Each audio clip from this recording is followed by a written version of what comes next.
Hey, what's up guys? Man, nice day out today. So I'm standing here next to this gorgeous piece of machinery, X. And this is part 2 of engine out and apart. And yeah, you know, it's kind of exciting, getting closer. We got to get some major motor mount bolts out, take off some stuff over the top of the engine so we can pop it out of there. We might just take and loosen these bolts up and just slide these puppies right out of the way like so. You know, no real reason to take them off if you don't have to. Move some AC lines up out of the way and you know, get them air breather lines off. Not even sure what you can see. Oh yeah, you can see all that. And you know, get this stuff off, get this power steering system drained out, and take this pump off. I see the cooling system straight up full of rust, which, you know, that happens as soon as you let the water out of it and let it sit. Oxidation. But yeah, let's get after it. Let's get this motor out. Let's get it on the floor in there and get this thing pressure washed. Look all sparkle buggy. Let's get after it. All right, so we're just gonna go through and take some hoses off and stuff. I think what we'll do is we'll take it off here and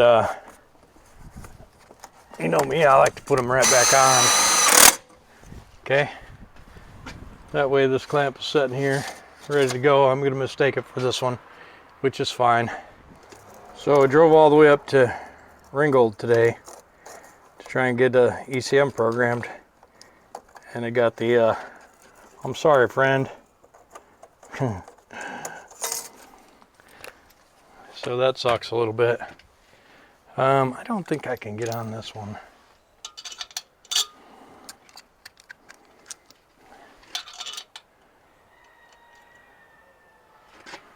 Maybe. I don't think so though.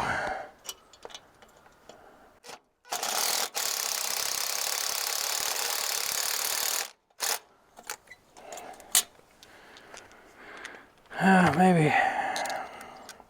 So anyways, that ECM they said was no good. You know, I don't know if that's real. They do it for a living, so I assume it's true. Sucks though, because I really needed that. I do have another one coming. The guy gave me, donated to the channel, so that was kind of cool. But I was hoping to be able to get one tuned to the right serial number and stuff, but we'll see. I'm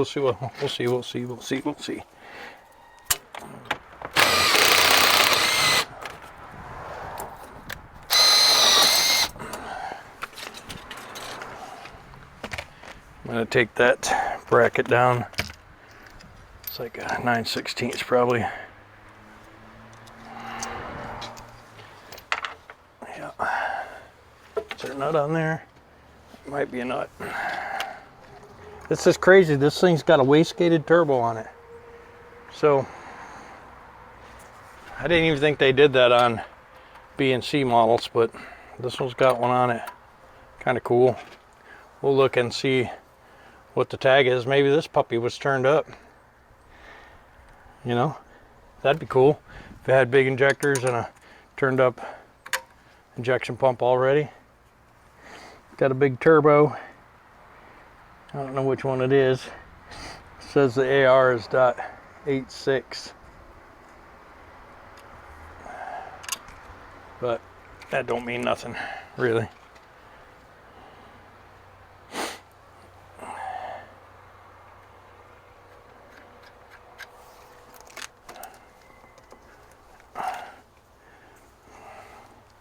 This motor's definitely been out before. It's got reman. That's a little smaller than what I got. Yeah. So I did some research last night. The rods that are in this are cat reman rods, C rods. So this is definitely a C. I knew it was though because it had a C pump, and unless somebody just put a C pump on a B model, which I'm gonna do, then that's a pretty good indication. I hope I can get the water neck off this one. The thing about these cats, you saw that on Betty, is the exhaust manifold goes right up behind the thermostat housing, and the thermostat housing is aluminum, so it, like high speed, corrodes that thing with a vengeance. So we'll see what happens. We'll see if that comes off or not, because I broke the one on Betty, and I don't know if I have another one. I might have to buy one, and if I do, I do. They're like 300 bucks used. Supposedly not available from Cat anymore. We'll see. Also, I found another pile of Cat motors that I can get reasonably, and I've been trying not to buy any big items because I want to get the engine for Betty paid for. I didn't want to spend the money to build that motor, but I did. Talk myself into it. It's a lot of money, so I don't know. We'll see.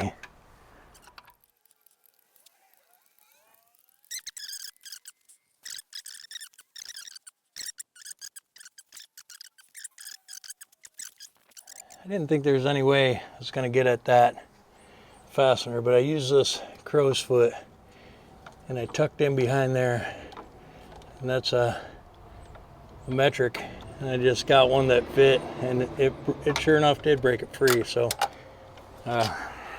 pretty cool. I don't even know what you can see and what you can't see. We're just getting all the wiring off. It's pretty boring. This probably this will probably be time-lapse stuff.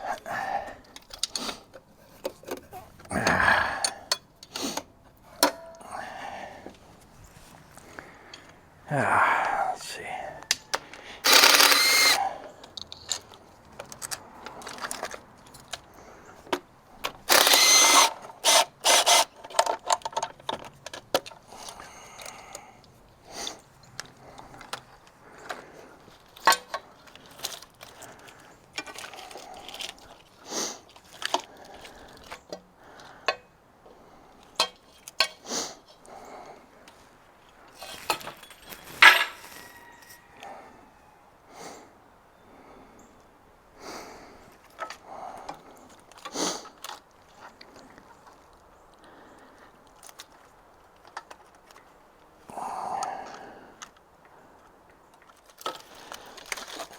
So just these four down here on this sensor.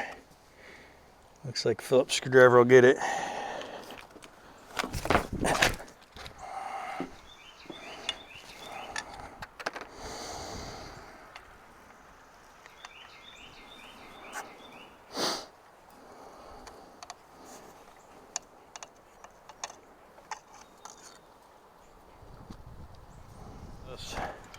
There's 4 wires that go to a 2-prong switch, and so I'm going to take zip tie, and I'm going to zip tie the 2 wires that go together. I know there was another one down there. Yeah, these 2. Oops, look at that. Okay, so I'm just going to zip tie this together. I think it goes on with this menagerie. Yeah, so I'll take this zip tie these together so I know they go on the same side of the switch. And then I'll take a bigger zip tie and zip tie these all together. so I know that these all go together.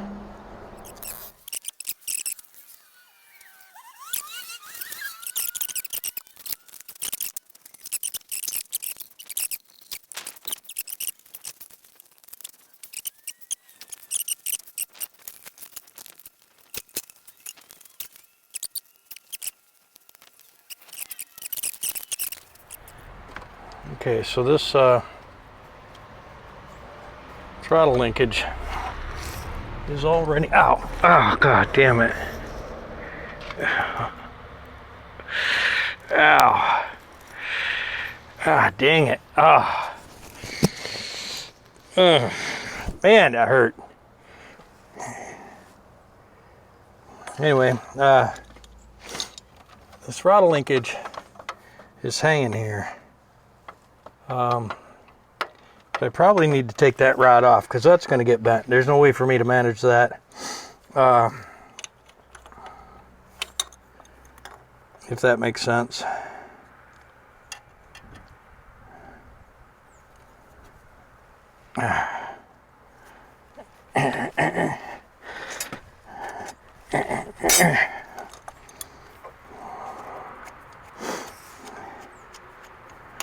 Okay, this fuel hose and this fuel hose here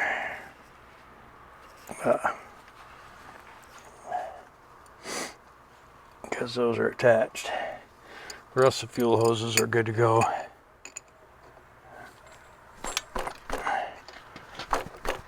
Okay, that's going to require a little bit of heat. Ow, did I get myself? Yeah, a little cut right there. Not bad. Sucks though. Hurt like heck. This is a good place to get right into your eyeball.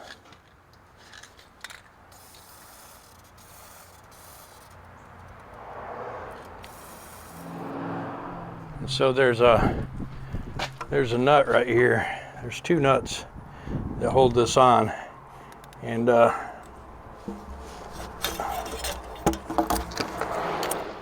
bad thing is that somebody stripped that thing out,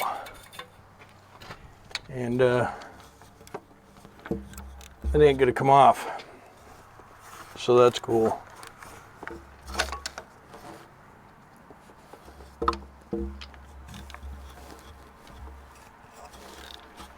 Oh, it's coming off. And I'll show you how bad it is. And you'll be like, man, why would anybody put that back on there? That's my sentiments exactly.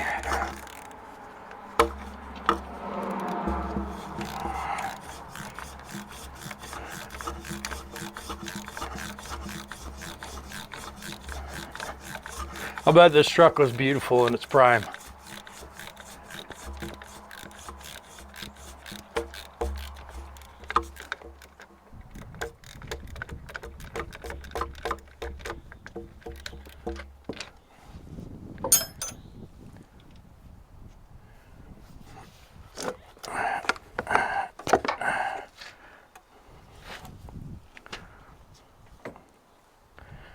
So anyway, look how round that nut is. Dumb. And the other one right here, not even the same nut, you know. But I'm gonna set them on the stud anyways, and hopefully I have enough intelligence to throw this nut as far as I can. Perfect.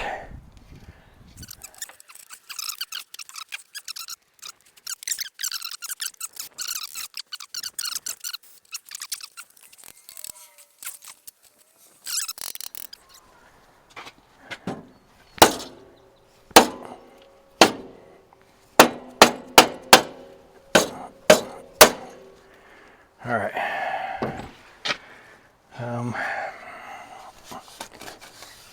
Dented it. I didn't really want to dent it. The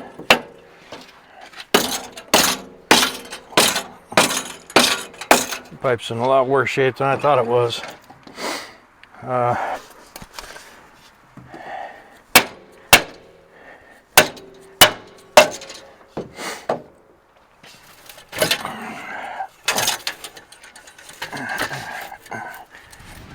I'll put it over here for now. And then when the motor comes off, we'll get under there, we'll run some new exhaust. I think we'll do the exhaust on this truck. There we go. It's barely on there anyway. I think we'll do the exhaust on this truck while the engine's out. It'll be a lot easier to get up in there. It looks like it's just a pretty straight piece.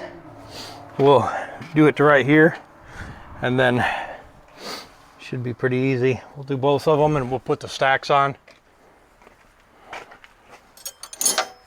All right, we'll get after whatever electrical needs to be gotten after over here. We've got a ground on here and a positive wire and the fuel shut off. This thing doesn't have, this thing's missing something on the pump. We'll have to look and see what that is. I think it's the AFC, which as boost comes up, fuel increases, but I don't know. I think that's what's missing though. So got a little interrupted, so I got a little sidetracked, and then we got talked about trucks, and well, now my daylight's going away. So I'm gonna try and get this done. I don't want to hit my head on that sensor again. That sucked. Looks like I can take the. I don't know what this is. Trucker wiring. You know what I mean? Trucker wiring. I got to get the starter lines off.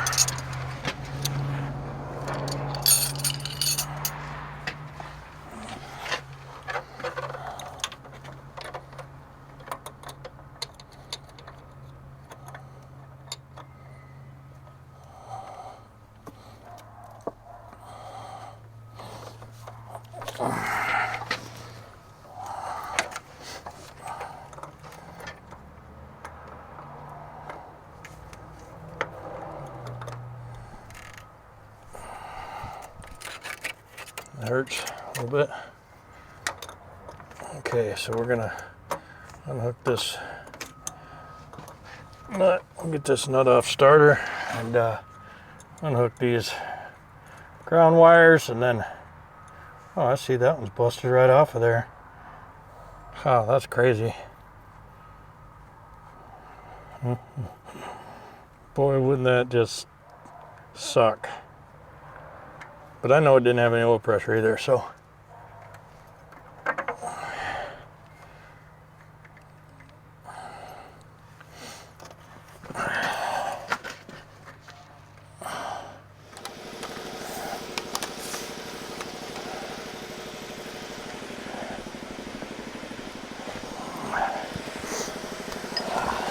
Let's see, what do we got?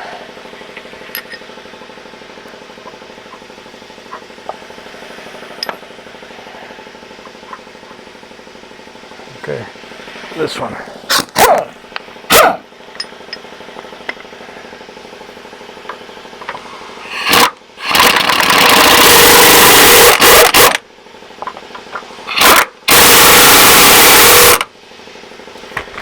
was that? 1 1/8.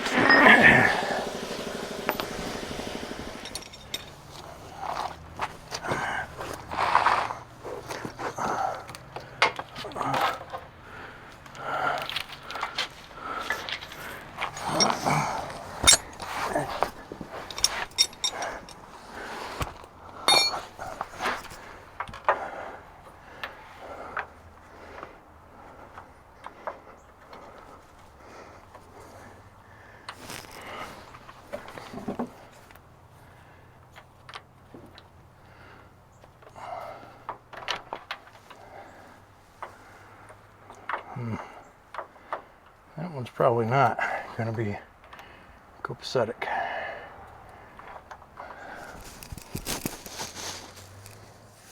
All right, so what if I use this? Like, you know, like this. Wait, that's too big. What if I use...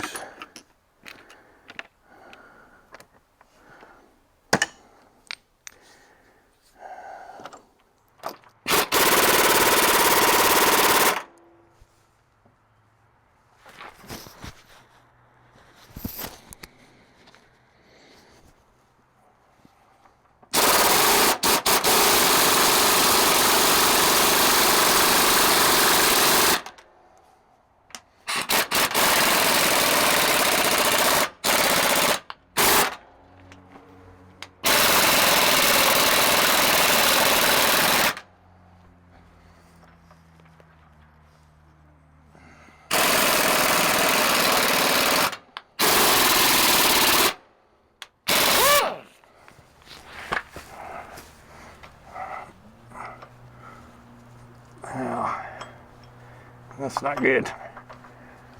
I mean, it was good, but it ain't no more.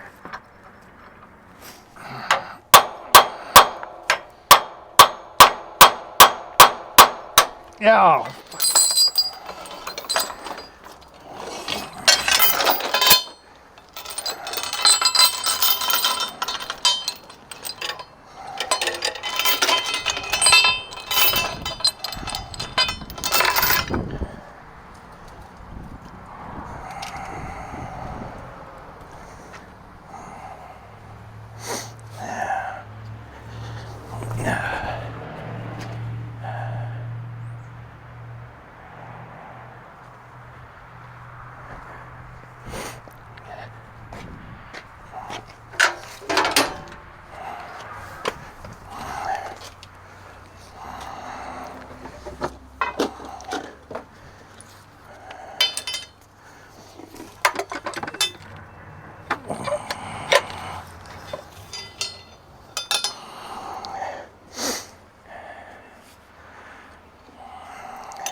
Okay, so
I suppose that was 960.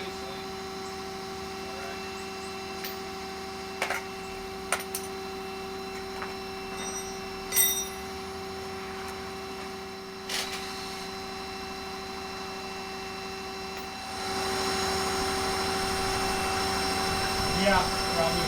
That was probably what it was. Yeah. It doesn't go up higher now what it was a while ago. Yeah, go up another inch.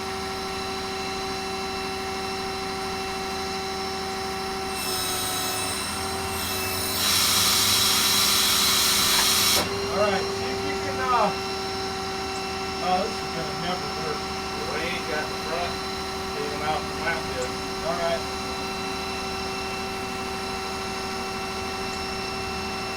So I have to shorten the chain up on the front. Alright, stand by. Let me get out.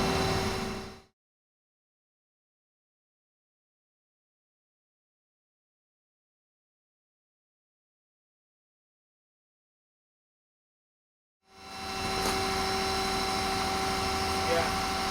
It's on that thing. Well, it's black color will be out fine. Yeah.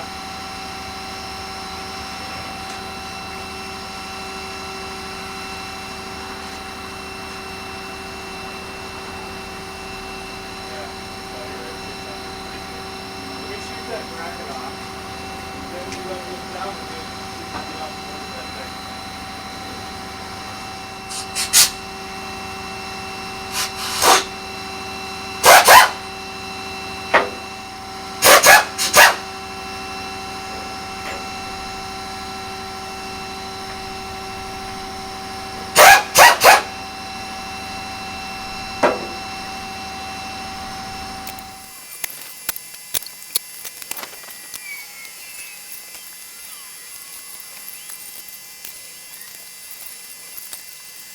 Yep.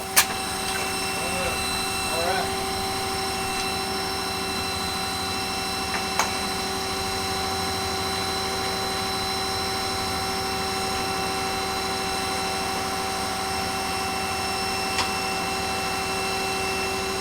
All right, can you come this way?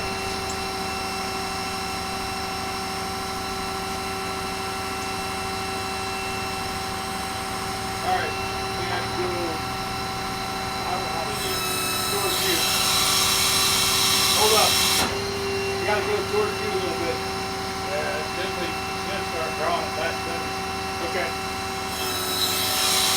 Yep, it is. How did you know that's what's going to happen? Open it up.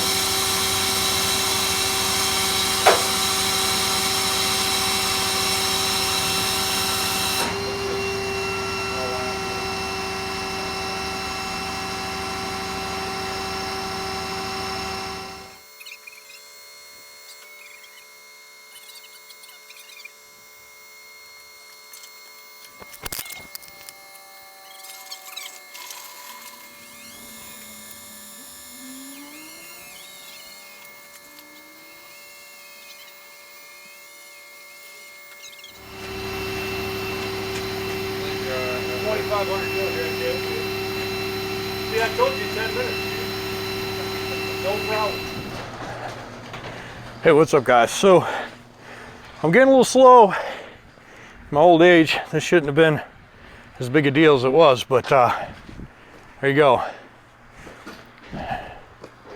It's out of there. It's in the shop, and it was a long day. I got about, I'm gonna say, 8 hours, and taking the hood off, unhooking all the engine. I couldn't get it out with my forklift. I tried, I dropped it a little bit, didn't hurt it, just dropped back on the mounts. So I had my cousin come over with the crane, we slopped it out of there, and there it is. So there you have it. I appreciate you guys watching. That's it for tonight. Freezing to death. So got like this Arctic blast of air, and I haven't eaten, I'm starving. I appreciate you coming. Don't forget to like, comment, subscribe, and wow, I didn't expect it to be that dark. Hey, what's up, guys? Man, freezing cold out today. I wish this weather would just do something either way. Anyhow, you saw me get the engine out of this, and today I'm gonna scrape it down, get all the big loose grease off of it, and then I'm gonna get the pressure washer out, and I'll pressure wash the frame and the firewall and a couple of other pieces I've got in there that I want to get clean, the oil pan and stuff. And while I'm doing that, I'll clean up some of the oil on the asphalt. But it's just going to be some boring scraping. Remember, we try and put it in a box, because no sense in having to sweep it up after you scrape it off. So do my best to get it in the box. It is super cold out here, and it's a little bit of wind. It's still early, so the sun may do something, but I don't know what, and I don't know when. This is not any fun. You know, a lot of times it's fun working on trucks, but today it's not fun. And we'll see, maybe I can get this done, and then go in the shop and do some work inside the shop. I got Betty's engine should be done. Just a matter of getting it over here. I also may maybe buying a bunch of Caterpillar parts, and so maybe we'll go and pick up some cat parts this weekend. Got a lot on the plate. I'm gonna try and get it as much done as I can before I have to go back to work. We'll see how it goes. This will probably all be time lapse, because this is some incredibly boring stuff.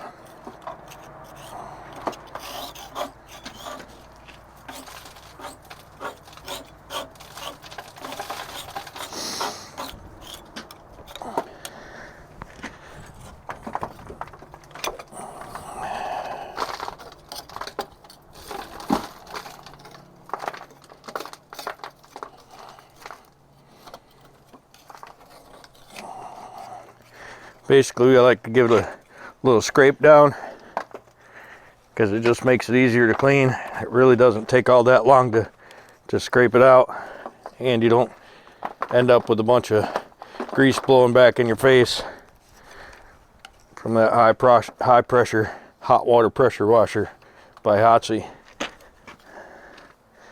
Whew, chilly, no lie. As good as I can with a couple passes of a scraper. The Hotsy will get it. And this is just, I'm doing this more for not having to clean up as much on the ground. You know, if I can get a couple pounds of this stuff off prior to the Hotsy getting after it, that's that much less grease that's in my rocks out there, you know.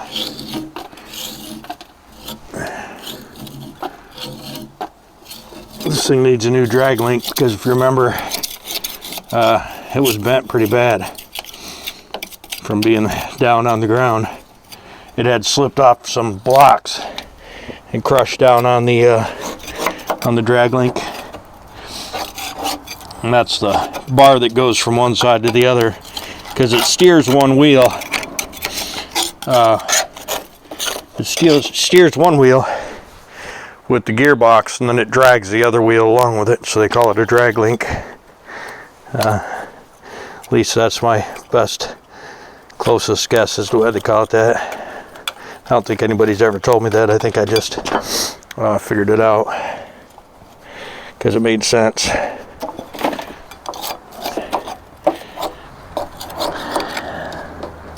I don't know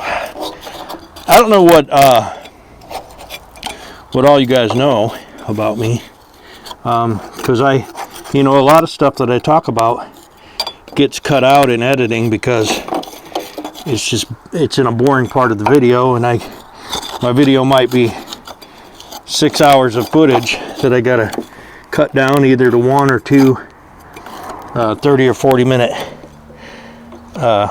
videos, because I want you guys to watch them, so I don't want it to be any more boring than it already is. But when it comes to what I know about being a mechanic, me and my dad restored military vehicles together from when I was like 10. My dad was not a trained mechanic. He's just a guy who had natural gift, I guess. He did work in the motor pool in the Marine Corps for a little while, but he wasn't a certified trained mechanic by any means. He's just a guy that had a little bit of intelligence, common sense, mechanical ability. And so anyways, me and my dad, he was really into military vehicles, and we restored military vehicles my whole life. Learned to drive big vehicles when I was a little kid, and it kind of is one of the reasons why I'm into trucks. I mean, boys are into trucks, So anyhow, So I've worked on military vehicles, you know, my whole childhood up until, shit, even working on some of that stuff when I was in my 20s and 30s, but not as a full-time gig. I worked at a couple GM dealerships. Really didn't do well there because, you know, it was right when electronics were starting to happen, and I didn't know much about electronics and didn't really care to learn. Worked on tractors, you know, didn't do very well there either. But I had a couple of friends who were really good mechanics, and I learned, you know, by working with those guys. And I'm kind of a heavy mechanic, you know. I do engine changes and stuff, but I'm not really I call it a finished carpenter, you know. I don't do, I'm not good at paint and body, and I'm not good at tuning and, you know, all the little intricacies that make a guy a good mechanic. I'm pretty good with diagnosis and, you know, on engine problems and stuff that are common sense. You know, the principles of a combustion engine are pretty much all the same. You gotta have combustion and air compression and fuel and an ignition source, and you know, if you've got valves and or a distributor or something for ignition, you know, you got some timing that's involved in all of that, because you can have all the components, but if it's trying to light a fire where there's, you know, where the vents are off, there's no compression because, you know, you're trying to light it with a valve opener or something like that. You know, it's a little bit more in depth than just having spark or having compression or having fuel. It got to be at the right time, and that's sometimes difficult to figure out for people, but the general principle is the same.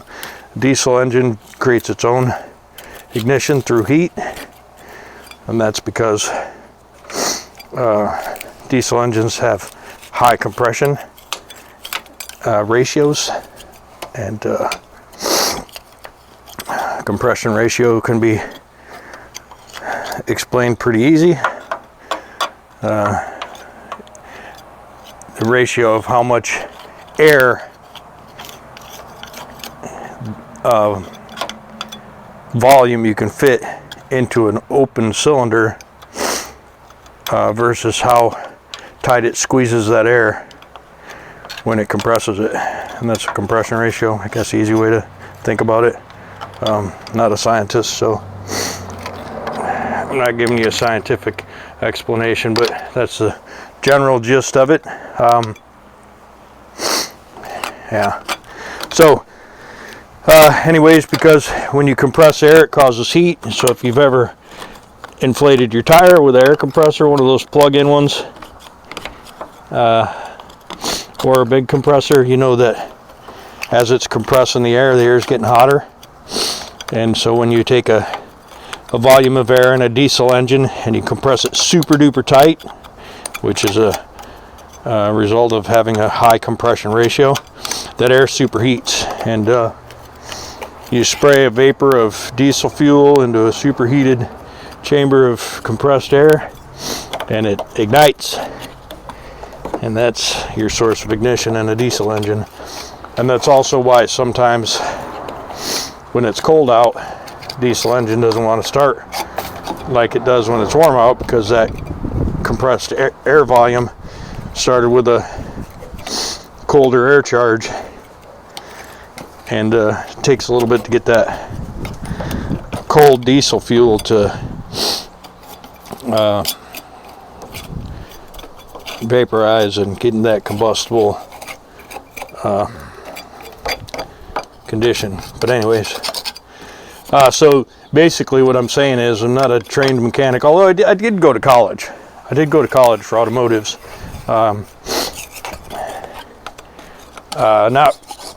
you know, I was already certified, state certified in all of the categories that I took in school, except for electrical, because I suck at electrical. I don't understand the principles of electricity. And no matter how many times I tried to get trained on it, it didn't make sense. So I didn't do well in electrical. What else?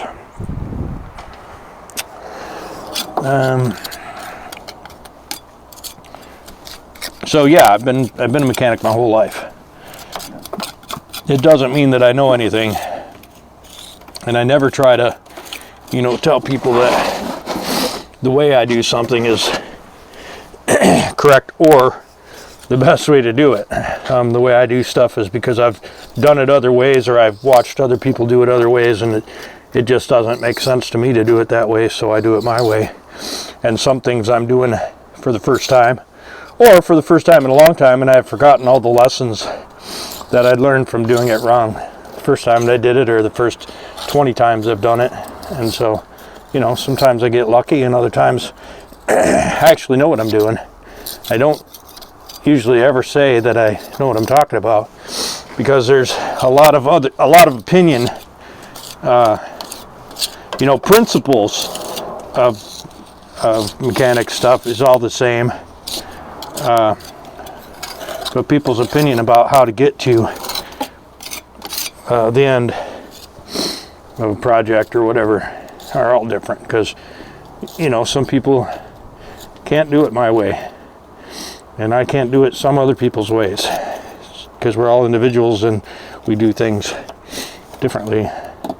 But we try and use the same principles, I think. And people who cock off on comments about, oh, you should have done this or you should have done that. Hey man, that's great. And a lot of times I agree. Wow, that would have been cool had I thought about that. And a lot of times I learn things by watching myself while I'm editing the videos, because I'll be like, oh man, you dumbass, you could have done this and saved yourself a whole bunch of trouble. So I see those mistakes too, and then I try and learn from that as well. And just because you do it a different way than I do doesn't make your way wrong or my way wrong. You know what I mean? Like, if I say something totally ridiculous and you call me out on it, well, that happens. I'm not perfect.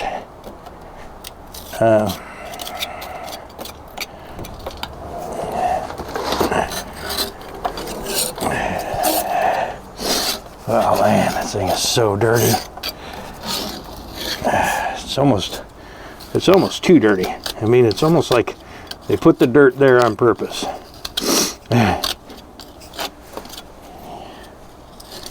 Ouch. Oh man, just hit myself on the sore thumb.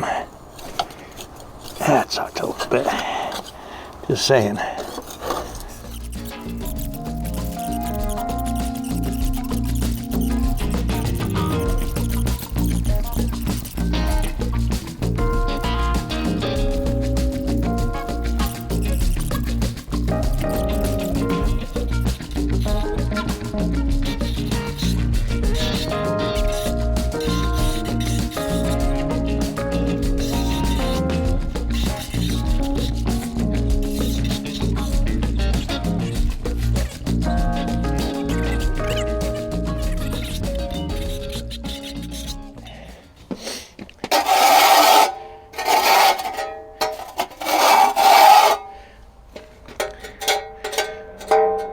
Wow, that oil dug a hole right in the asphalt.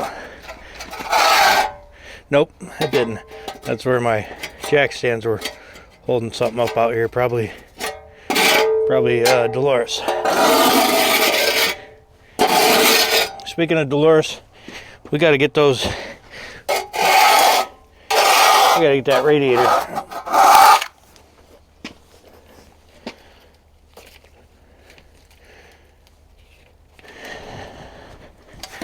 All right, good enough. All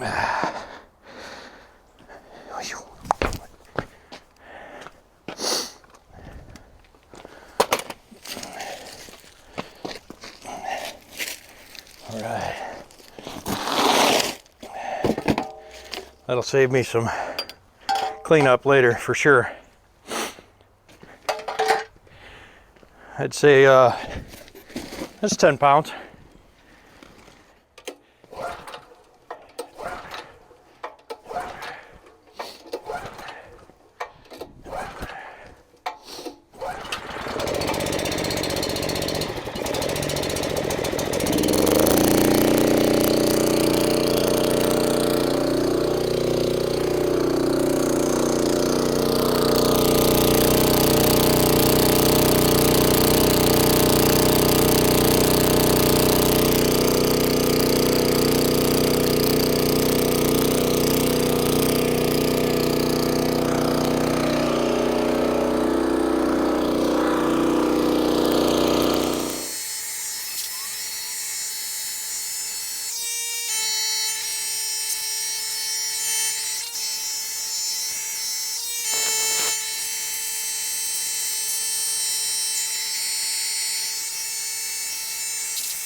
All right, guys, so let's get a little look here.